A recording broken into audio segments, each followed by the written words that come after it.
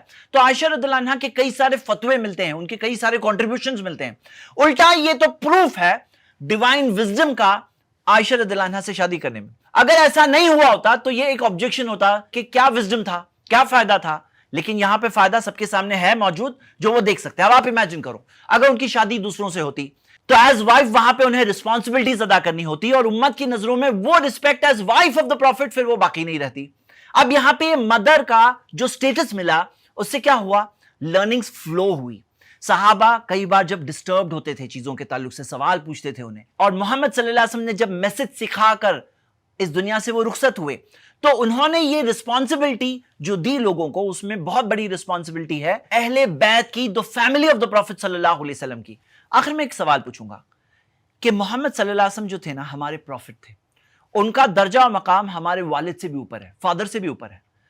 یہ بتاؤ کیا کوئی اپنے والد, فادر کی بیوی سے فادر کے انتقال کے بعد شادی کر سکتا ہے؟ آپ یہ سوچو. تو ان کا جو مقام اور مرتبہ جو ہمارے نزدیک ہے, تو ظاہر سی بات ہے ان کی وائفز جو ہے, جو مدرز آف دا بلیورز ہے, امہات المومنین, مومنوں کی ماؤں کو اتنا بڑا مقام ملے گا جنت میں, جو سب سے اونچا مقام, جس کے تعلق سے وہ خوش راضی تھی. ان کی نیکیوں کا انہیں ڈبل اجر ملے گا, اور اتنا زیادہ رسپیکٹ, اتنا بڑا لقب کہ یہ مدرز آف دا بلیورز ہے, مومنوں کی مائیں ہیں. میں امید کرتا ہوں کہ آپ سوال کا جواب سمجھ گئے. شکریہ. ایک سوال جو پروفٹ محمد صلی اللہ علیہ وسلم کو بدنام کرنے کے لیے پوچھا جاتا ہے, وہ یہ ہے کہ انہوں نے ایک بار ام حبیبہ, جو چھوٹی بچی تھی, فوق الفتیم آتا ہے حدیث کے الفاظ, یعنی کہ جسٹ نرسنگ کی ایج سے بس اوپر ہوئی تھی, یعنی کہ دودھ پینے کی جو عمر ہے 2 سال, اس سے بس اوپر ہوئی تھی, یعنی تقریباً 3 سال کی تھی. تو اسے دیکھا نبی صلی اللہ علیہ وسلم نے, اور اللہ کے رسول صلی اللہ علیہ وسلم نے ان کے فادر عباس سے کہا, لئن بلغت بنیت العباس ھذہ وانا حی لا تزوجنھا, اگر یہ بیٹی عباس رضی اللہ عنہ کی بڑی ہو گئی میرے سامنے اور میں زندہ ہوں, تو میں شیورلی اس کے ساتھ شادی کروں گا. تو یہ چیز سے ایک الزام لگایا جا رہا ہے کہ محمد صلی اللہ علیہ وسلم چھوٹی بچی کو دیکھ کر کے ایسے سٹیٹمنٹ کہہ رہے ہیں. اب اس حدیث کے تعلق سے سب سے پہلے اور بڑی کلیئر بات ہے کہ یہ حدیث مسند احمد میں ہے, اور اسلام میں رول یہ ہے, وہ حدیث جو ہوتی ہے اس کو نریٹ کرنے والے نریٹرز ہوتے ہیں, اس کے راوی ہوتے ہیں, اور راویوں کی پوری ریسرچ موجود ہے بکس آف رجال میں, اور تقریباً 6,40,000 کے قریب راویوں کی زندگی موجود ہے, وہ بھی with chains of narration. اسی وجہ سے جو سائنس آف حدیث کا پورا فیلڈ ہے کہ ایک حدیث کی چیکنگ ہوتی ہے, یہ حدیث صحیح ہے, ضعیف ہے, صحیح یعنی کہ اوتھینٹک ہے, ضعیف یعنی ویک ہے, ڈاؤٹ فل ہے, اور موضوع یعنی فیبریکیٹڈ ہے. تو ہم دیکھتے ہیں اس حدیث کے اندر ایک نریٹر ہے حسین بن عبداللہ بن عباس. یہ راوی محدثین کے نزدیک ضعیف ہے, بعض نے متروک بھی کہا ہے. تو ہم دیکھتے ہیں محدثین جو کہتے ہیں ضعیف ہے یعنی ویک نریٹر ہے, یعنی کہ یہ اوتھینٹک چین آف نریشن سے نہیں ملتی ہے. تو ہم دیکھتے ہیں امام ذہبی نے بھی ویک کہا ہے, اور حافظ ابن حجر نے بھی ویک کہا ہے, اور جو حدیث چیکنگ کے ایکسپرٹس ہوتے ہیں, تو مسند احمد کی چیکنگ شیخ شعیب ارناؤت نے کیا ہے, جو ایک خود مانے ہوئے محقق ہے, تحقیق کرنے والے ایک ایکسپرٹ ہے. انہوں نے بھی اس حدیث کو بتایا کہ حدیث کی سند ضعیف ہے. جب حدیث کی سند ہی ضعیف ہے, یہ اوتھینٹک حدیث ہی نہیں ہے, تو اس بارے میں اور ڈسکس کر کے بھی مطلب نہیں ہے. مطلب ہم اس چیز کے تعلق سے کیوں ڈسکس کریں جو اوتھینٹک ہی نہیں ہے. تو میں چاہتا ہوں کہ لوگ اس بات کو سمجھیں ایکچولی کہ اگر آپ کو کوئی آبجیکشن اٹھانا ہے تو پہلے یہ تو چیک کرو کہ جو بیسس پہ آپ آبجیکشن اٹھا رہے ہو وہ حدیث صحیح ہے, اوتھینٹک ہے یا نہیں ہے. کیونکہ اگر صحیح نہیں ہے تو آپ کے لیے ایک غلط بات ہے کہ آپ ایک ان اوتھینٹک چیز کو لے کر کے ایک اتنی بڑی شخصیت کے اوپر آپ سوال اٹھا رہے ہو, آپ داغ ڈالنے کی کوشش کر رہے ہو, تو یہ خود ایک بہت ہی غلط بات ہے. آپ کو پہلے چاہیے تھوڑا اور ہوم ورک کریں, جب اتنی بڑی تحقیق آلریڈی ریڈیلی اویلیبل ہے. مطلب ایسا نہیں کہ کسی کو کرنا ہے, آپ کو چیکنگ نہیں کرنا ہے. جیسے سونا ہوتا ہے تو آپ کو بیٹھ کے پرکھنا نہیں کہہ رہا ہوں,